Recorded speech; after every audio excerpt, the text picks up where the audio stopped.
Restauranting is a civil right. 50 years ago this summer President Lyndon Johnson signed the Civil Rights Act of 1964.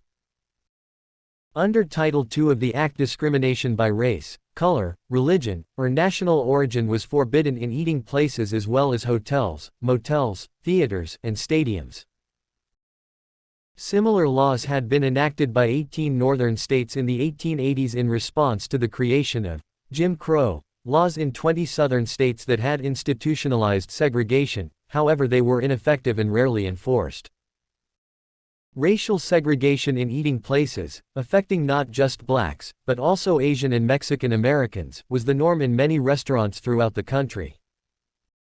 Outside the South, black diners typically were discouraged from patronizing white restaurants by hostile receptions, bad tables, and poor, or no, service.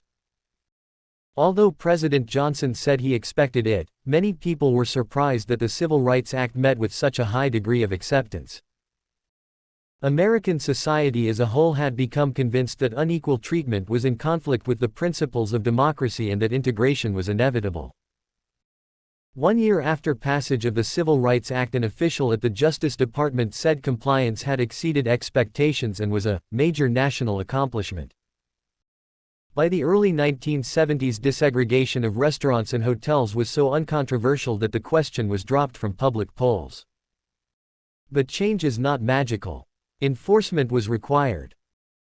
From the start there were persistent violators who attempted to skirt the law by creating fake private clubs or by subjecting black customers to higher prices, delayed service, and other indignities.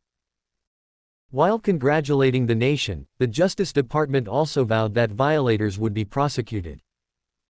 Because private clubs were exempt from the law, a number of restaurants tried this route of avoidance. Some became legitimate private clubs, but many were clubs in name only. Civil rights private club Crawfordsville. The sham restaurants turned clubs were identified by things such as failing to charge dues or having no membership criteria other than race. In the case of Dixie Diners Club of Enterprise MS, which claimed to promote fraternity among connoisseurs of discriminating taste and Epicurean pleasures, a court ruled nothing had changed since its days as plain old Rickberg's Cafe. The only material difference between the two is that physically the club is accessible only by the entrance at the door, which was formerly for whites only, it said. The ruling noted that the club held no meetings, established no committees, and served the same food as before. Bonner's private club in Crawfordville, GA had previously been known as the Liberty Cafe, which closed when Afro-Americans tried to integrate it and reopened as a private club.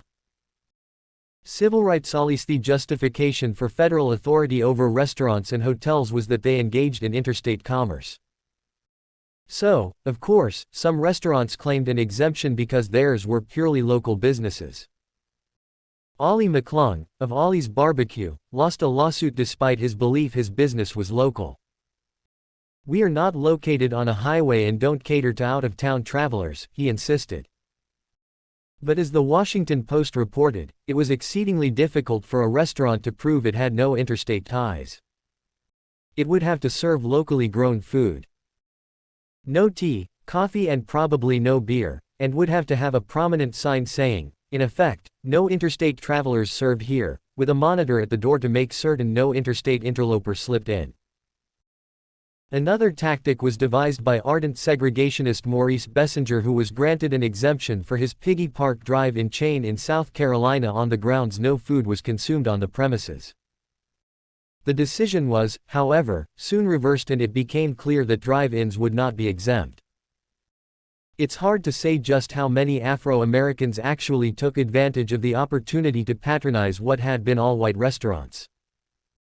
It seems there was not a flood of black diners in the first few years. But the new law was valuable to the middle class, especially black travelers who no longer had to rely on guidebooks such as the Negro Motorist Green Book to plot out where they could safely stop to eat or stay overnight. The Green Book became irrelevant, just as its publisher hoped it would. Despite real advances, white Americans often overestimate the degree to which racism has disappeared. As critical as the Civil Rights Act of 1964 was in furthering equality, it did not put a complete end to racial discrimination in restaurants. Rather, Southern restaurants wanting to curb the number of black diners learned to use tactics long practiced in the North. Nor have chains been free of bias. Cracker Barrel and Denny's are among large chains hit by discrimination suits in the past couple of decades. And an academic study published in 2012 found that black patrons continue to experience bad service based on waitstaff's belief that they are poor tippers. A study of 200 servers in North Carolina restaurants revealed that 38.5% discriminated against black customers, sometimes playing a game called Pass the Black Table. Jan Whitaker, 2014.